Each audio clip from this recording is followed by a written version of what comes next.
Welcome or welcome back to my channel. So today we will gonna start our next chapter, which is chapter number 2, acids, bases and salt.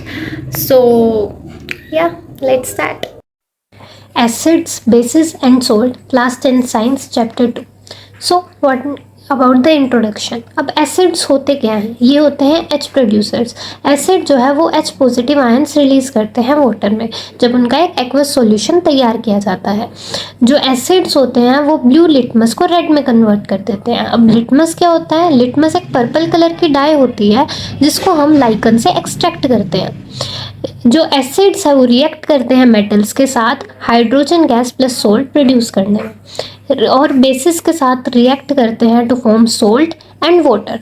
Example क्या होते हैं acids के? जैसे कि acetic acid जो हमें vinegar में मिलता है, टैरिटरिक एसिड जो हमें सिट्रस फ्रूट्स में मिलता है, कार्बोनिक एसिड जो हमें कार्बोनेटेड ड्रिंक्स में मिलता है, हाइड्रोक्लोरिक एसिड जो हमें स्टमक एसिड में मिलता है, सल्फ्यूरिक एसिड जो बैटरी में हम एसिड यूज़ करते हैं उसमें मिलता है, मिथेनोइक एसिड हमें एंड स्टिंग में मिलता है. सो नेक्स्ट है हमारे पास बेसिस. बेसिस क्या होते हैं? ये OH नेगेटिव प्रोड्यूस, ये रिलीज करते हैं OH negative ions in water. It has bitter taste, इसका एक बहुत कड़वा सा टेस्ट होता है. Turns red litmus to blue, ये रेड लिटमस को ब्लू में कन्वर्ट करते हैं. React with acid to form salt and water. इसके एग्जाम्पल्स क्या हैं? सोडियम हाइड्रोक्साइड जिसको हम सोप में यूज़ करते हैं, पोटाशियम हाइड्रोक्साइड जिसको हम बैटरीज में यूज़ करते हैं, मैग्नीशियम हाइड्रोक्साइड जिसको हम मिल्क ऑफ मैग्नीशिया भी बोलते हैं. अब एसिड्स एंड बेसिस मेटल्स के साथ कैसे रिएक्ट करते हैं? जब भी एसिड या फिर बेस मेटल के साथ रिएक्ट करता है तो वो हाइड्रोजन गैस रिलीज करता है, जैसे कि 2NaOH plus Zn gives ZnO2 plus H2. ये जो सोडियम जिंकेट है ये रिएक्शन एग्जाम में बहुत बार पूछी जाती है, तो ये रिएक्शन काफ़ी इंपॉर्टेंट है. मेटल कार्बोनेट्स और मेटल हाइड्रोजन कार्बोनेट के साथ एसिड कैसे रिएक्ट करता है? जैसे हमने एक मेटल हाइड्रोजन कार्बोनेट लिया और एक मेटल कार्बोनेट लिया NaHCO3 प्लस HCl, जो जिसके साथ क्या बना? सोल्ट बना, H2O बना और CO2 रिलीज हुई. हमने एक मेटल कार्बोनेट लिया Na2CO3 plus 2HCl gives 2NaCl plus H2O plus carbon dioxide. So जो ये हमारी कार्बन डाइऑक्साइड रिलीज हुई थी, अगर हम इसको लाइम वाटर के साथ रिएक्ट करते हैं तो इससे एक वाइट प्रेसिपिटेट बनता है जिसको हम कैल्शियम कार्बोनेट बोलते हैं. अगर ये CO2 एक्सेस में हो तो ये जो कैल्शियम कार्बोनेट होता है ये H2O प्लस CO2 के साथ रिएक्ट करके CaHCO3 होल ट्वाइस बनाता है. CaCO3 के क्या क्या एग्जाम्पल हो सकते हैं? लाइमस्टोन, चौक और मार्बल. तो जब भी एसिड जो है वो मेटल कार्बोनेट या मेटल हाइड्रोजन कार्बोनेट के साथ रिएक्ट करेगा तो वो salt water plus carbon dioxide बनाएगा. एसिड्स और basis with each other. Acid plus base जो है साथ में रिएक्ट करके सोल्ट प्लस वाटर बनाते हैं. जैसे हमारे पास एक एग्जांपल है बहुत ही फेमस और common, NaOH plus HCl gives NaCl plus H2O. Metal oxides with acid, जो मेटल ऑक्साइड है एसिड के साथ सोल्ट प्लस वाटर बनाते हैं, जिससे हम ये क्या कंक्लूड कर सकते हैं? जब हमने एसिड का बेस के साथ रिएक्शन किया था तब सोल्ट और वाटर बना था, तो जब हमने एसिड का मेटल ऑक्साइड के साथ रिएक्शन करा तब भी सोल्ट और वाटर बना, जिससे हम कंक्लूड कर सकते हैं कि जो मेटल ऑक्साइड है वो बेसिक ऑक्साइड्स भी होते हैं.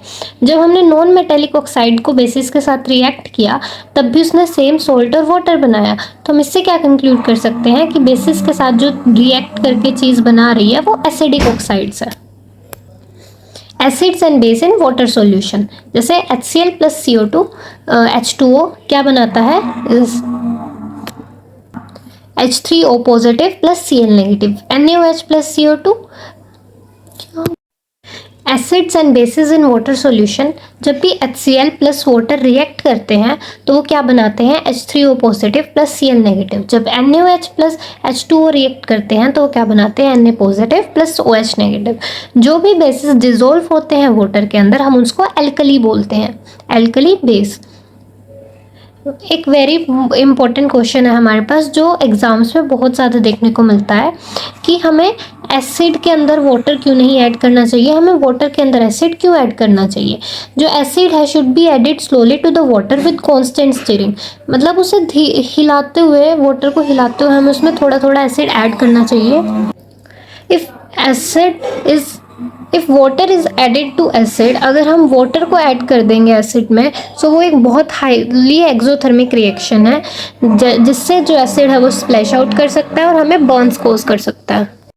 Now we will do pH scale. PH scale क्या होता है, इसमें 0 से लेकर 14 तक एक काउंटिंग होती है, ठीक है, कि हमारे जो डिफरेंट सब्सटेंसेस हैं उसके अंदर कितना ज़्यादा एसिडिक करेक्टर है, कितना ज़्यादा बेसिक करेक्टर्स है, उसमें हाइड्रोजन आयंस की कितनी क्वांटिटी है, ज़्यादा है कम है, वो सब चीज़ें हमें पता लगती हैं। तो 7 जो है वो हमारा न्यूट्रल होता है। इससे जितना हम नीचे जाते जाएंगे उतना एसिडिक कैरेक्टर बढ़ता जाएगा, हाइड्रोजन आयंस भी बढ़ते जाएंगे। 7 से आगे जितना हम जाएंगे, ऊपर जितना हम जाएंगे, बेसिक कैरेक्टर इंक्रीज होता रहेगा और जो हाइड्रोजन आयन है वो कम होते रहेंगे।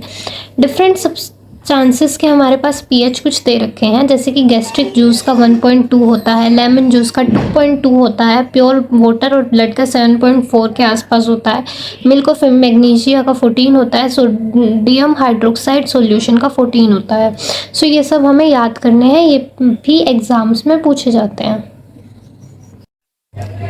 पीएच की इम्पोर्टेंस क्या है एवरीडे लाइफ में?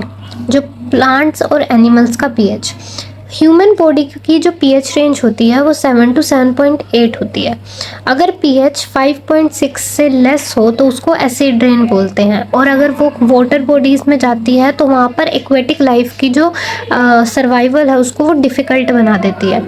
सोयल का पीएच क्या होता है, जो प्लांट्स हैं उनको एक स्पेसिफिक रेंज ऑफ पीएच चाहिए होता है सोयल का, ताकि वो एक हेल्दी ग्रोथ उनकी हो सके। PH in are digestive system, जो हमारा स्टमक है ना वो हाइड्रोक्लोरिक एसिड प्रोड्यूस करता है। इंडाइजेशन के टाइम पर जो स्टमक है वो बहुत ज़्यादा एसिड प्रोड्यूस करता है, जिससे वो इरिटेशन और हमारे स्टमक में पेन कोज करता है, जिसके लिए हम यूज़ करते हैं बेसिस जैसे कि एंटासिड्स। एंटासिड्स के क्या क्या एग्जांपल हो सकते हैं, milk of magnesia, milk base etcetera. Next है हमारा टूथ डिके। टूथ डिके क्या होता है, जब हमारे माउथ का पीएच लेस देन 5.5 हो जाता है उस टाइम पे हमें टूथ डिके हो सकता है। जो हमारा टूथ एनिमल है वो कैल्शियम हाइड्रोक्सी एपेटाइट का बनता है, जो हार्डेस्ट सब्सटेंस है, लेकिन ये करोड कर जाता है जब इसका पीएच 5.5 से कम हो जाता है। जो इसलिए हमें क्या करना चाहिए, अपने माउथ को डेली क्लीन करना चाहिए टूथपेस्ट के साथ, जो कि एक बेस है। सेल्फ डिफेंस, कुछ जो एनिमल्स हैं वो एसिड्स और बेस को as a self defence use करते हैं, जैसे कि जो हनी बी है वो एक एसिड रिलीव करती है जिससे पेन और इरिटेशन होती है। इसको ठीक करने के लिए हम एक माइल्ड बेस का यूज़ कर सकते हैं, जैसे कि बेकिंग सोडा उस एरिया पर। जो नेटल लीव्स के स्टिंगिंग हेयर होते हैं उनकी वजह से हमारे अंदर मेथेनोइक एसिड इंजेक्ट हो सकता है, जिससे भी पेन और इरिटेशन होती है। कुछ नेचुरल अकरिंग एसिड्स कौन कौन से होते हैं, विनेगर जो हमें एसिडिक एसिड में मिलता है, सिट्रिक एसिड जो हमें लेमन और ऑरेंज में मिलता है, टेरिटेरिक एसिड जो हमें टैमरिंड में मिलता है, ऑक्सैलिक एसिड जो हमें टोमेटो में मिलता है, लैक्टिक एसिड जो हमें कर्ड में मिलता है, मेथेनोइक एसिड जो हमें आंट और नेटल स्टिंग में मिलता है। सोल्ट्स के बारे में कुछ और, सोल्ट्स का पीएच क्या होता है, जब हम किसी स्ट्रॉन्ग एसिड और स्ट्रॉन्ग बेस को आपस में मिलाते हैं तो उसका पीएच 7 के इक्वल होता है, मतलब वो न्यूट्रल सोल्ट होता है। जब हम स्ट्रॉन्ग एसिड और वीक बेस को मिलाते हैं तब उसका पीएच लेस देन 7 होता है, तब उसको हम क्या बोलते हैं, एसिडिक सोल्ट। जब हम वीक एसिड और स्ट्रॉन्ग बेस को मिलाते हैं तब उसका पीएच मोर देन 7 होता है और उसको हम बोलते हैं basic salt. Chemicals from common salt, common salt बनता कैसे है, जब हम HCl प्लस NaOH को मिक्स करते हैं तो उससे NaCl बनता है, जिसको हम कॉमन सोल्ट बोलते हैं। सोडियम हाइड्रोक्साइड, क्या, जब हम NaCl को वाटर के साथ मिलाकर उससे इलेक्ट्रिसिटी पास करते हैं तो हमारे पास NaOH बनता है, Cl2 बनता है और H2 बनता है। क्लोरीन गैस जो है वो एनोड पर बनती है, NaOH जो है वो कैथोड पर बनता है। इसके यूजेस क्या हैं, हमारे पास क्लोरीन का क्या यूज़ है, वाटर ट्रीटमेंट्स में यूज़ होता है, पेस्टिसाइड्स में यूज़ होता है, PVC में यूज़ होता है। H2 फ्यूल्स में यूज़ होता है, अमोनिया फॉर फर्टिलाइजर्स में, NaOH सोप्स में, डिटर्जेंट्स में, पेपर मेकिंग में। ब्लीचिंग पाउडर, जब हम कैल्शियम ऑक्साइड प्लस क्लोरीन मिलाते हैं तो उससे क्या बनता है, ये ब्लीचिंग पाउडर बनता है, साथ में एक्स्ट्रा सब्सटेंस है। इसके क्या यूज हो सकते हैं, ऑक्सीडाइजिंग एजेंट की तरह ही यूज़ होता है, ब्लीचिंग कॉटन, लिनन एटसेट्रा। हमें ये इक्वेशन याद रखनी है। नेक्स्ट है हमारे पास बेकिंग सोडा। जब हम NaCl plus H2O plus CO2 plus NH2 को मिलाते हैं तो उससे क्या बनता है, एक अमोनियम क्लोराइड और साथ में एक NaHCO3 जिसको हम बेकिंग सोडा या सोडियम हाइड्रोजन कार्बोनेट बोलते हैं या सोडियम बाइकार्बोनेट भी इसको बोलते हैं। जब हम इस सोडियम बाइकार्बोनेट को हीट करते हैं तो उससे क्या बनता है, sodium carbonate plus H2 plus और साथ में जो CO2 है वो रिलीज होती है। इसके अब यूजेस क्या होते हैं, ये बेकिंग पाउडर बनाने के काम आता है। बेकिंग सोडा प्लस टेरिटेरिक एसिड को जब हम मिक्स करेंगे तो उससे बेकिंग पाउडर बनता है। बेकिंग सोडा साथ में हम उसको वाटर के साथ हीट करेंगे तो उससे CO2 प्लस H2 और सोडियम सॉल्ट ऑफ एसिड बनता है। जो ये CO2 निकलती है, रिलीज होती है, ये हमारे ब्रेड और केक को सॉफ्ट और स्पंजी बनाती है। ये एक एंट एसिड की तरह भी यूज़ हो सकती है हमारे पास बेकिंग सोडा, और सोडा एसिड फायर एक्सटिंग्विशर की तरह भी के अंदर भी यूज़ होती है। उसके बाद है हमारी वॉशिंग सोडा। वॉशिंग सोडा क्या होते हैं, Na2CO3 plus 10H2 gives Na2CO3 plus dot 10H2। इसके क्या क्या यूज़ हो सकते हैं, used in glass, soap and paper industries, borax के मैन्युफैक्चर में, और परमानेंट हार्डनेस वाटर की रिमूव करने के लिए। अब हार्डनेस ऑफ वाटर क्या होता है, जब भी वाटर के अंदर मैग्नीशियम या कैल्शियम का कंटेंट होता है तो हम उसको हार्डनेस ऑफ वाटर बोलते हैं, तो उसको रिमूव करने के लिए भी हमारे पास ये यूज़ होती है washing soda. Water of crystallization हमारे पास एक टॉपिक है। ये क्या होता है, ये fix number of water molecules होते हैं जो एक फॉर्मूला ऑफ सॉल्ट में प्रेजेंट होते हैं, ठीक है। नेक्स्ट हमारे पास लास्ट टॉपिक है plaster of Paris. Plaster of Paris क्या होता है, CaSO4 डॉट हाफ H2O के अंदर जब हम 1.5 H2O मिलाते हैं तो उससे जिप्सम बनता है। जब भी जैसे हमारा हाथ में की हड्डी वगैरह टूट जाती है तो डॉक्टर हम उसके ऊपर प्लास्टर ऑफ पेरिस लगाता है, ठीक है, तो जिससे वो स्टिफ रहे। तो yeah, this was all for this chapter.